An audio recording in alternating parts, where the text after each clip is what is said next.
తెలంగాణ రాష్ట్ర వ్యాప్తంగా అన్ని మండలాల్లో లక్షలాది మంది రైతుల యొక్క సమక్షంలో ఈనాడు వ్యవసాయ విశ్వవిద్యాలయ ప్రాంగణం నుంచి ఈ రాష్ట్ర ముఖ్యమంత్రి రేవంత్ రెడ్డి గారి యొక్క స్వర్ణ హస్తాలతోటి 1600 రైతు వేదికల్లో ఉన్నటువంటి రైతాంగానికి వాటిని ప్రారంభిస్తూ రైతే రాజును చేయాలనే సంకల్పంతో వచ్చినటువంటి కాంగ్రెస్ ప్రభుత్వం ఇందిరమ్మ రాజ్యంలో ప్రజారాజ్యంలో ప్రజాపాలన చేస్తూ రేవంత్ రెడ్డి గారు సంవత్సరాల కాలంలో పార్లమెంట్ ఎన్నికలకి ఒక 4-5 నెలల కాలం సమసిపోయినా ఒకే సంవత్సర కాలంలో ఈ రాష్ట్ర రైతాంగానికి 70,000 కోట్ల రూపాయలు ఖర్చు చేసినటువంటి ఏకైక ప్రభుత్వం భారతదేశంలో రేవంత్ రెడ్డి గారి ప్రభుత్వం అని చెప్పి రాష్ట్ర రైతాంగానికి దేశానికి కూడా విజ్ఞప్తి చేయదలుచుకుంది. ఇంకొక ముఖ్యమంత్రి అయితే ఆ యొక్క భారాన్ని మొయ్యలేనని చెప్పి గతంలో మాదిరిగా పక్కన పడేసే అవకాశాలు ఉండే. కానీ మొండి మనిషి నాకు చిన్న వయసులోనే ఈ రాష్ట్ర రైతాంగం రాష్ట్ర ప్రజలు నాకు ఈ అవకాశం ఇచ్చారు కాబట్టి కష్టాలున్నా ఇబ్బందులున్నా నా రైతాంగాన్ని నేను ఆదుకొని ఈ దేశాన్ని ఈ రాష్ట్రానికి మార్గదర్శకంగా ఉండాలనే కోరికతోటి రైతు రుణమాఫీ అనేటటువంటి బృహత్తర పథకం ఒకప్పుడు మన్మోహన్ సింగ్ గారు రాజశేఖర్ రెడ్డి గారి ఆధ్వర్యంలో కేవలం దేశాన్ని మొత్తానికి 70,000 కోట్లు ఇస్తే మన ముఖ్యమంత్రి రైతాంగ ముఖ్యమంత్రి రైతుల కోసం 21,000 కోట్లు ఒకే పంట కాలంలో ఇచ్చినటువంటి ఏకైక ముఖ్యమంత్రి రేవంత్ రెడ్డి గారు అని చెప్పి ఈ సందర్భంగా మనం చేస్తున్నాం. 25 లక్షల మంది రైతులకి అన్నమాట ప్రకారం రుణ విముక్తులను చేసి రైతును రాజును చేసినటువంటి వ్యక్తి రేవంత్ రెడ్డి గారు. అదే కాదు అనేక రైతాంగ సమస్యలకి ఆలవాలమైనటువంటి ఈ రాష్ట్రానికి ఒక్కొక్కటి సరిదిద్దుకుంటూనే అన్ని రంగాల్లో రైతుని ఎట్టి పరిస్థితుల్లో కష్టపెట్టకుండా మనం నిలపాలని గత ప్రభుత్వంలో రానటువంటి రైతు బంధువులు కూడా అన్న మనమైనా సరే దాన్ని పూర్తి చేయాలని చెప్పి 7,625 కోట్లు ఒకే ఒక గంటలో వేసినటువంటి ముఖ్యమంత్రి రేవంత్ రెడ్డి గారు అని చెప్పి కూడా మీకు ఈ సందర్భంగా మనం చేస్తున్నాం. ఈ రకంగా 33,000-36,000 కోట్లు సుమారు రైతులకు నేరుగా రైతుల జేబుల్లో పెట్టి రైతాంగాన్ని నిలబెట్టారు. అందుకని ఈ సంవత్సరం భారతదేశంలో వరి ధాన్యాన్ని పండించినటువంటి రైతు ఎవరు అనంటే తెలంగాణ రైతు రేవంత్ రెడ్డి గారి ప్రభుత్వం అని చెప్పి సగర్వంగా చెప్పుకునే దశ ఈరోజు కేంద్ర ప్రభుత్వానికి కూడా వచ్చింది. అందుకని ఆయన గారు ఇప్పుడు కూడా అన్న తొలకరించింది రైతులు వ్యవసాయ పనులకు వెళ్తున్నారు మనం ఈసారి టైంలో చేయాలి. పోయినసారి ఎన్నికల సందర్భంలో కొన్ని ఇదొచ్చినా కూడా ఈసారి మన రైతు పెట్టుబడికి ఎవరిని చేయి చాచి యాచించాల్సినటువంటి అవసరం లేదు.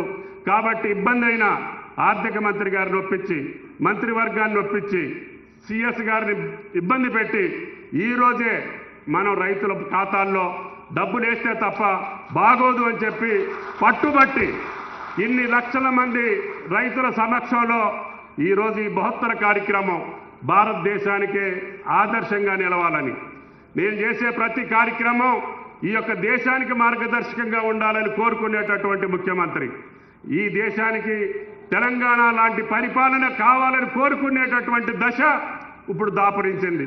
అందుకనే చుట్టుపక్కల రాష్ట్రాలన్నీ కూడా తెలంగాణ పాలన కావాలి రేవంత్ రెడ్డి గారి పథకాలు మాకు కావాలని చెప్పుకునే స్థితికి ఈనాడు పక్క రాష్ట్రాలు వచ్చినాయి. మనకి పక్క రాష్ట్రాలతోటి పోటీ కాదు కానీ మన్ను చూసి పక్క రాష్ట్రాలు అమలు చేసే స్థితికి ఒక్క సంవత్సరంలోనే ప్రజా ముఖ్యమంత్రి రేవంత్ రెడ్డి గారు తీసుకొచ్చారంటే అది మనకి గర్వకారణం అని చెప్పి కూడా మీకు ఈ సందర్భంగా మనం చేస్తున్నాం. కాబట్టి దయచేసి మొన్న ఎన్నికల్లో గ్రామీణ తెలంగాణ మొత్తం ఏకమై కాంగ్రెస్ పార్టీని ఇందిరమ్మ రాజ్యాన్ని రేవంత్ రెడ్డి గారిని ఏ రకంగా ముఖ్యమంత్రి చేసుకోగలిగామో భవిష్యత్తులో కూడా ఈ పథకాలన్నీ మీకు ఏదైతే మాటిచ్చామో ఆ మాట ప్రకారంగా అన్ని పథకాలని అమలు చేసుకుంటూ రైతాంగానికి కావలసినటువంటి అవసరాలు ఇబ్బంది అయినా సరే తీర్చి మిమ్మల్ని రాజును చేసేటటువంటి బాధ్యత రేవంత్ రెడ్డి గారి ప్రభుత్వం తీసుకుంది. కాబట్టి దయచేసి రాష్ట్ర ప్రజానీకం ఆలోచన చేయాలి.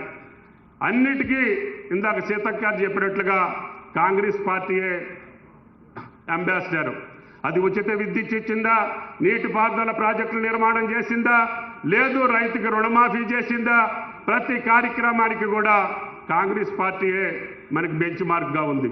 కాబట్టి ఆ వారసత్వాన్ని పుడికిపుచ్చుకొని ఇంకా కొన్ని పథకాలను అమలు చేసి ఈ రాష్ట్ర రైతాంగాన్ని నిలబెట్టి భవిష్యత్తులో ఈ యొక్క వ్యవసాయంలో తెలంగాణను చూసి భారతదేశం నేర్చుకునేటట్టుగా ఏర్పాట్లు చేసేదానికి ఆయన అన్ని రకాల సహాయ సహకారాలు మా శాఖకి ఇచ్చారు అని చెప్పి కూడా మీకు ఈ సందర్భంగా మనం చేస్తున్నాం.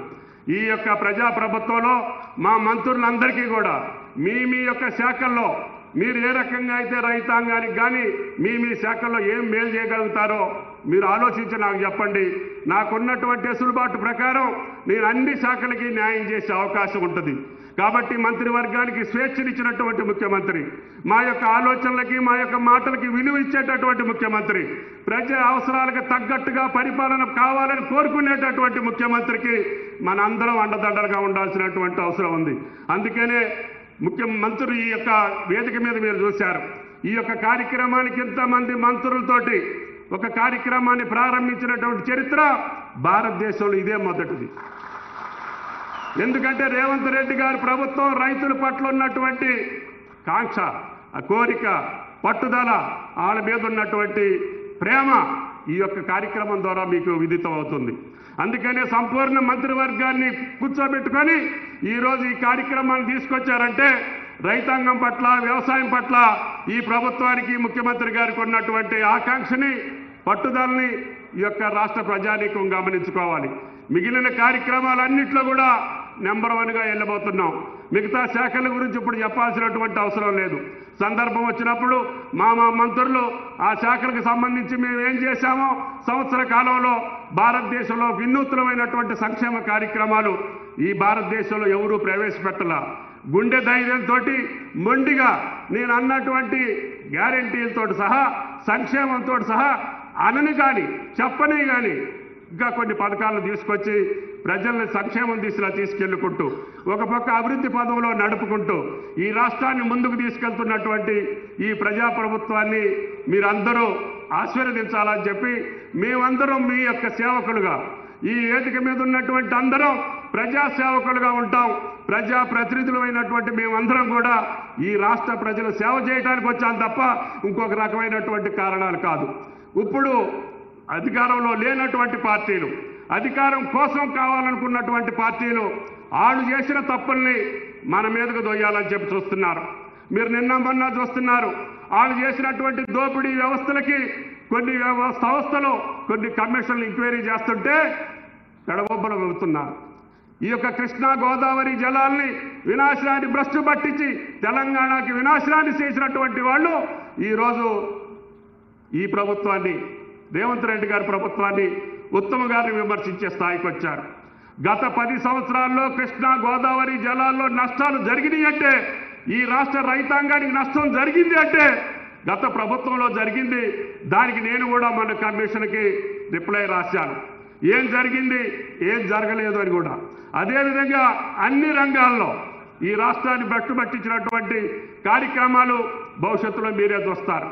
కాబట్టి దయచేసి మాకు ఏ వాళ్ళ మీద కూడా కక్ష సాధింపు చర్యలు అవసరం లేదు. మమ్మల్ని ఎన్నుకున్నటువంటి ప్రజల యొక్క సేవ చేసి ఆడతోటి శభాష్ అనిపించుకోవడం తప్ప ఈ రేవంత్ రెడ్డి గారి ప్రభుత్వానికి ఇంకొక కోరిక లేదు అని చెప్పి కూడా మీకు ఈ సందర్భంగా మనం చేస్తున్నాం.